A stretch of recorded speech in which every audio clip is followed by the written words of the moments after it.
Lady reading Peshawar کے ہسپتال میں 14 ماہ کے حمل والی رخسانہ بی بی کو لایا گیا، مگر الٹرا ساؤنڈ کی رپورٹ دیکھتے ہی ڈاکٹروں نے زنجیروں سے کیوں باندھ دیا، وجہ جان کر آپ کے بھی رونگٹے کھڑے ہو جائیں گے۔ رخسانہ کا معجزہ۔ یہ واقعہ ہے 2018 کے موسم گرما کا، جب پشاور کی لیڈی ریڈنگ ہسپتال کی ایمرجنسی میں ایک عجیب سی خاموشی چھائی ہوئی تھی۔ دوپہر کی تپش تھی کہ اس محلے کی گلیاں پار کرتی ہوئی ایک بے حال عورت رخسانہ بی بی ہسپتال کی سفید چار دیواری میں داخل ہوئی۔ اس کا قد جھکا ہوا تھا اور پیٹ ایسا بھاری کہ لگتا تھا جیسے وہ کوئی پہاڑ اٹھائے پھر رہی ہے۔ وہ شور مچانے والے مریضوں کی طرح نہیں تھی، بلکہ اس کی آنکھوں میں ایک عجیب سی استفا تھا، ایک خاموش منت۔ اس کے ساتھ اس کا شوہر گل محمد تھا، جس کا چہرہ چمڑے کی طرح جھلسا ہوا تھا اور وہ دیوار سے لگ کر کھڑا اپنے پرانے کرتے کے دامن کو بے مقصد مروڑ رہا تھا۔ نرسوں نے رخسانہ کو فوری وارڈ میں داخل کر لیا۔ ڈیوٹی پر موجود نوجوان ڈاکٹر سہیل نے معمول کے مطابق رجسٹر کھولا اور پوچھا، نام؟ رخسانہ بی بی نے دھیمی آواز میں جواب دیا، رخسانہ۔ عمر؟ 25 پڑھے۔ حمل کے کتنے مہینے؟ اس سوال پر گل محمد کی انگلیاں اور تیزی سے مڑنے لگیں۔ رخسانہ نے نظریں جھکا لیں۔ تھوڑی دیر کی خاموشی کے بعد وہ بولی، ساڈے گھر والےاں نے کہا اے 13واں 14واں مہینے ہو گئے نے۔ ڈاکٹر سہیل نے قلم رکھ دیا۔ اس نے پہلے رخسانہ کو دیکھا، پھر گل محمد کو۔ طبی سائنس میں 9 ماہ سے زیادہ حمل کا تصور بھی نہیں کیا جا سکتا۔ اس نے سوچا یہ کوئی ان پڑھ دیہاتی عورت ہے جسے حساب میں غلطی ہو گئی۔ لیکن رخسانہ اپنی بات پر اڑی ہوئی تھی۔ اس نے بتایا کہ وہ پشاور سے باہر ایک چھوٹے سے گاؤں لنڈی کوتل کی پہاڑیوں کی دامن میں رہتی ہے۔ گاؤں میں کوئی بڑا ڈاکٹر نہیں، صرف ایک پرانی دائی ہے۔ دائی نے شروع میں تو کہا تھا کہ سب ٹھیک ہے، لیکن مہینے گزرتے گئے، پیٹ بڑھتا گیا اور بچہ پیدا نہیں ہوا۔ اب گاؤں والوں کی نظریں بدلنے لگی تھیں۔ عورتیں کنکھیوں سے دیکھتیں، مرد چپ رہتے۔ کچھ نے تو کہہ دیا کہ یہ جنات کا سایہ ہے۔ گل محمد کو کام پر جانا مشکل ہو گیا تھا۔ لوگ کہتے، بھائی تیرے گھر میں کوئی بری روح ہے، ہم تجھ سے کیسے کام لیں؟ یہ سن کر ڈاکٹر سہیل کو یقین ہو گیا کہ یہ محض ایک نیوروٹک کیس ہے۔ اس نے رخسانہ کو تسلی دی اور کہا، بی بی پہلے الٹرا ساؤنڈ کرواتے ہیں، پھر دیکھتے ہیں۔ الٹرا ساؤنڈ روم میں جب مشین رخسانہ کے پیٹ پر پھیری گئی تو ٹیکنیشین نے آنکھیں پھاڑ کر اسکرین کو دیکھا۔ اس نے فوری ڈاکٹر سہیل کو بلایا۔ ڈاکٹر سہیل آیا۔ اس نے اسکرین پر نظر ڈالی تو اس کے پاؤں تلے سے زمین کھسک گئی۔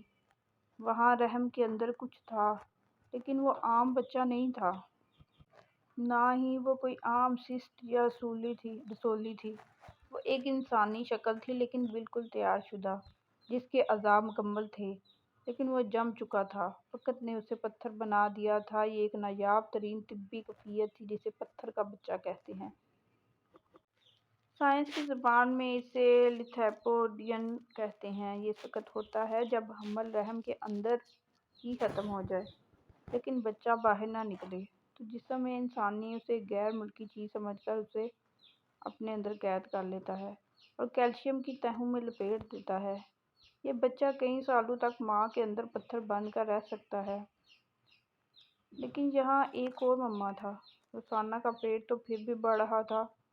ڈاکٹر سہیل نے گہرائی سے معائنہ کیا تو پتہ چلا کہ رخسانہ کے رحم کے باہر پیٹ کی گپا میں ایک اور بچہ زندہ تھا۔ یہ ایک نہایت ہی نایاب ایکٹوپک پریگنینسی تھی جو 14 ماہ تک زندہ رہی۔ یہ انکشاف ہوتے ہی ہسپتال میں ہلچل مچ گئی۔ سینئر ڈاکٹر پروفیسر جمشید کو بلایا گیا۔ انہوں نے رپورٹ دیکھی تو ان کے ماتھے پر پسینہ آ گیا۔ یہ ان کی 40 سالہ پریکٹس کا عجیب ترین کیس تھا۔ مسئلہ صرف اتنا نہیں تھا کہ ایک بچہ پتھر بنا ہوا تھا اور دوسرا باہر زندہ تھا، بلکہ رخسانہ کی جان خطرے میں تھی۔ زندہ بچہ جس مقام پر تھا، وہاں سے اسے نکالنے کا مطلب تھا کہ ماں کو شدید اندرونی خون بہہ سکتا ہے۔ پروفیسر جمشید نے فوری طور پر سرجری کا فیصلہ کیا، لیکن سرجری سے پہلے ایک اور پریشانی نے جنم لیا۔ جیسے ہی رخسانہ کو آپریشن تھیٹر لے جایا گیا وہ بے قابو ہو کر چیخنے لگی، مینوں کتے نہ لے جاؤ، میں اپنے بچے نوں مرن نہیں دیندی۔ اس کی آوازیں اتنی مہیب تھیں کہ پوری ایمرجنسی سن ہو گئی۔ گل محمد باہر کھڑا رو رہا تھا۔ نرسوں نے بتایا کہ رخسانہ کو جب بھی ہسپتال کے عملے نے چھوا وہ ڈر گئی۔ شاید گاؤں کی پسماندگی، شاید لوگوں کے طعنوں نے اسے ذہنی طور پر توڑ دیا تھا۔ وہ ڈر گئی کہ کہیں یہ لوگ اس کا پیٹ چیر کر بچہ تو نہیں نکال لیں گے۔ ڈاکٹر سہیل نے گل محمد سے کہا کہ وہ اسے سمجھائے، لیکن رخسانہ کسی نہیں سن رہی تھی۔ وہ دیوانہ وار بستر سے اٹھ کر بھاگنے کی کوشش کرنے لگی۔ یہ دیکھ کر پروفیسر جمشید نے ایک سخت فیصلہ کیا۔ انہوں نے اسٹاف کو حکم دیا، مریضہ کی جان خطرے میں ہے، اسے فوری بے ہوش کرنا ضروری ہے۔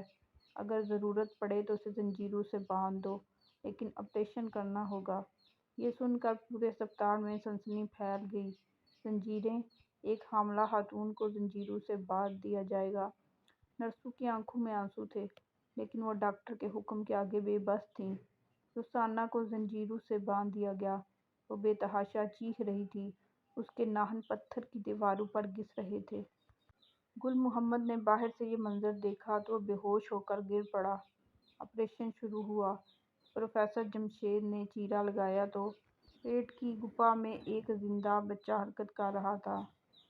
وہ بالکل صحیح سلامت تھا، 14 ماہ بعد بھی۔ ڈاکٹروں نے دیکھا تو وہ حیران رہ گئے۔ بچہ ایسا لگ رہا تھا جیسے ابھی پیدا ہوا ہو، بالکل تر و تازہ۔ لیکن جب انہوں نے رحم کو کھولا تو وہاں ایک پتھر بنا ہوا بچہ تھا، جس کی شکل بالکل واضح تھی، لیکن وہ جم چکا تھا۔ یہ منظر دیکھ کر آپریشن تھیٹر میں موجود نرسوں کی چیخیں نکل گئیں۔ یہ قدرت کا کرشمہ بھی تھا اور عجیب تماشا بھی۔ 1.5 گھنٹے کی مشکل سرجری کے بعد رخسانہ کی جان بچ گئی اور اس کا بیٹا اب بھی زندہ سلامت دنیا میں آیا۔ جب رخسانہ کو ہوش آیا تو اس کی کلائیاں زنجیروں سے اچھلی تھیں، خون کے نشان تھے، لیکن اس کی گود میں ایک بچہ سانس لے رہا تھا۔ وہ خاموشی سے بچے کو دیکھتی رہی، پھر اس کی آنکھوں سے آنسوں کا سیلاب بہہ نکلا۔ یہ آنسو درد کے تھے، خوشی کے، یا ان زنجیروں کی یاد کے۔ گل محمد نے جب بچے کو دیکھا تو وہ ڈاکٹر سہیل کے پاؤں پڑ گیا، لیکن ڈاکٹر سہیل نے کہا، زنجیریں تو ہم نے اس کی جان بچانے کے لیے ڈالی تھیں، لیکن اصل زنجیریں تو اس کے گلے میں وہ رسمیں تھیں، وہ جاہلیت تھی جو اسے گاؤں والوں نے پہنا دی تھی۔ آج وہ بچہ عابد 5 سال کا ہے اور لنڈی کوتل کے ایک پرائمری اسکول میں پڑھتا ہے۔ رخسانہ بی بی آج بھی جب کبھی ہسپتال کی طرف دیکھتی ہے تو اپنی کلائیوں کو رگڑتی ہے، جہاں کبھی لوہے کی زنجیریں تھیں، اور پھر مسکرا کر اپنے بیٹے کے سر پر ہاتھ رکھ دیتی ہے، جس کی خاطر اس نے وہ زنجیریں برداشت کی تھیں۔ ماں کی محبت اور ڈاکٹروں کی انسانی ہمدردی کی وہ انتہا جہاں زنجیریں بھی رحم بن جاتی ہیں۔ ایک ایسا واقعہ جس نے پشاور کی لیڈی ریڈنگ ہسپتال کی دیواروں کو شرمسار کر دیا۔ کیا آپ کو لگتا ہے کہ رخسانہ جیسی ماؤں کی قربانیوں کے آگے ہماری سوچ کی زنجیریں ٹوٹنی چاہیے؟ اگر یہ کہانی آپ کے دل کو چھو گئی تو اسے زیادہ سے زیادہ لوگوں تک پہنچائیں۔ ویڈیو اچھی لگی ہے تو لائک اور شیئر ضرور کریں اور چینل کو سبسکرائب کرنا نہ بھولیں۔ شکریہ۔